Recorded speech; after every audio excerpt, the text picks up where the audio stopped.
ஆட்சி அமைந்ததில் இருந்து இன்றுடன் 15 நாட்கள் ஆகியுள்ள நிலையில் இந்த 15 நாட்களில் அரசு மக்களுக்கு என்ன செய்தது என 10 விஷயங்களை காங்கிரஸ் எம்பி ராகுல் காந்தி குறிப்பிட்டுள்ளார். பயங்கரமான ரயில் விபத்து, காஷ்மீரில் தீவிரவாத தாக்குதல்கள், ரயில்களில் அவல நிலையில் பயணம், நீட் ஊழல், நீட் முதுநிலை தேர்வு ரத்து, யுஜிசி நெட் வினாத்தாள் கசிவு, பால் பருப்பு வகைகள், எரிவாயு, சுங்க கட்டணம் உள்ளிட்டவற்றின் விலைவாசி உயர்வு, தீயில் எரியும் காடுகள், தண்ணீர் நெருக்கடி, வெப்ப அலையின் போது முறையான ஏற்பாடுகள் இல்லாததால் ஏற்பட்ட உயிரிழப்புகள் என எக்ஸ் தளத்தில் பதிவிட்டுள்ளார். மேலும் அதில் உளவியல் ரீதியாக மோடி பின்னடைவில் இருக்கிறார், மேலும் தனது அரசாங்கத்தை காப்பாற்றுவதில் மும்முரமாக இருக்கிறார். மோடி மற்றும் அவரது அரசாங்கத்தால் நடக்கும் அரசியலமைப்பு சட்டத்தின் மீதான தாக்குதலை நாங்கள் ஏற்க முடியாது.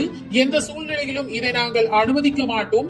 இந்தியாவின் வலுவான எதிர்க்கட்சியாக எங்களுடைய அழுத்தம் தொடரும். மக்களின் குரலாக எதிரொலிப்போம். நடந்தவற்றிற்கு பிரதமர் பொறுப்பேற்காமல் தப்பிக்க முடியாது என விமர்சித்துள்ளார்.